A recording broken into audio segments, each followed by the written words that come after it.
Hello, my name is Josh. My partners' names are Dennis and Ryan, and we're going to be presenting on installation and acceptance testing. We will start off by talking about installation testing. Installation testing, as the name implies, tests the procedures for installing and uninstalling components into your system. It may only require very simple testing if all you need to do is to ensure that installation occurs correctly within the normal parameters of the system. It can involve some more in-depth testing if you have more robust installation processes, such as installing multiple components simultaneously or allowing the user to customize their installation. Installation testing usually occurs hand in hand with acceptance testing, so we'll discuss it in more detail later. Alright, now we will talk about the advantages and disadvantages of installation testing. The biggest advantage of installation testing is that it cross-verifies that no module of the software is left unchecked. That is the single most important reason why people use it. Next, the greater the output results of the installation testing, the higher the chances are of the software or app to be near perfect. It also checks if the software is up to date. If not, it prompts the user to update to the latest version.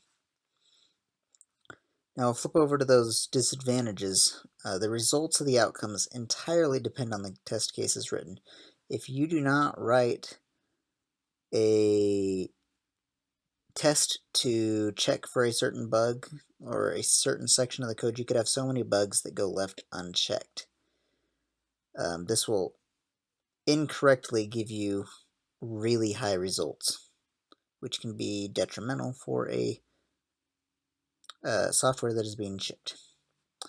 It also might fail due to many external factors. This could be just the computer that they're running on. It could be based on their internet. Like, there are so many different external factors that can go into causing the installation to fail. And then the process is also time consuming, and it can be difficult and challenging to test an app or software on a different configuration with tons of test cases to be executed. Installation testing is effective for reducing testing timelines. And if we want to reduce manpower, it's effective for identifying and mitigating problems more efficiently. It increases quality of installed software. It can include both the partial and the full installation process. This enables a more rapid deployment. It identifies defects and bugs that arise during installation.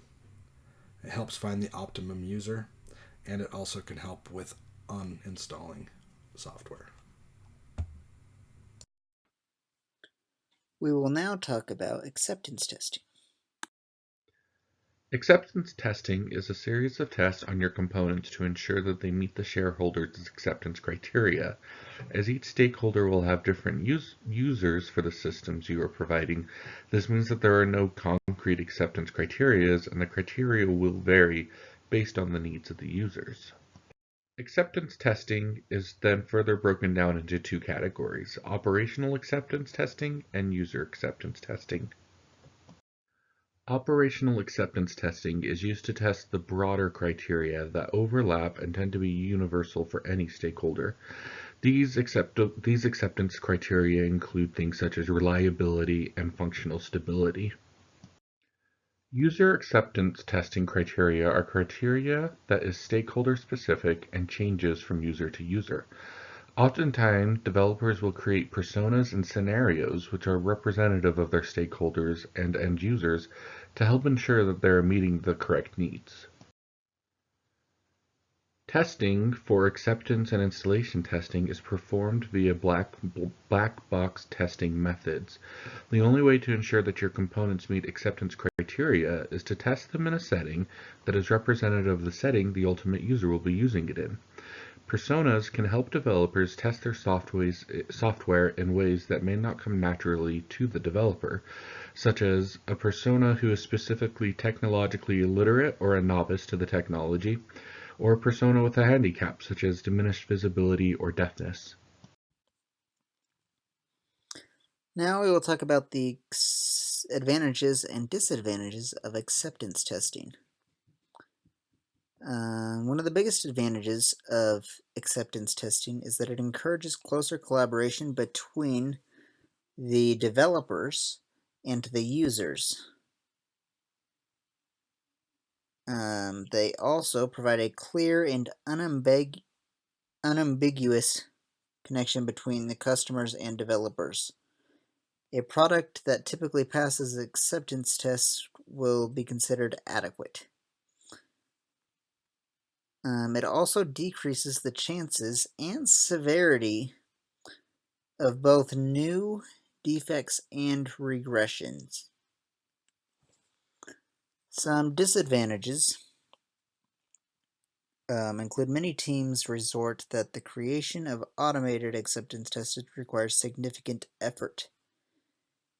Also, sometimes teams find the maintenance of automated acceptance tests to be extremely burdensome because they have to continually update them based on the minor changes that are made in their system. Acceptance testing is most effective when management has created a comprehensive acceptance test plan. Acceptance criteria exists and it is quantifiable. A test methodology has been agreed upon. When there is a detailed checklist of all acceptance test activities. When an itemized list of repeatable test cases and procedures has been created. When methods for collection and evaluation of test results have been determined as well. There are iteration procedures for changes to test items. Once all critical, major, and normal bugs have been found and removed, that is the best time to use acceptance testing. Once all system and regression testing has been completed and signed off on is also a good time for acceptance testing. If there are any known issues, they should be listed out and presented to all stakeholders before starting acceptance testing. There should be a test bed set up for the acceptance tests, and a high-level check should be performed to verify there are no environmental issues.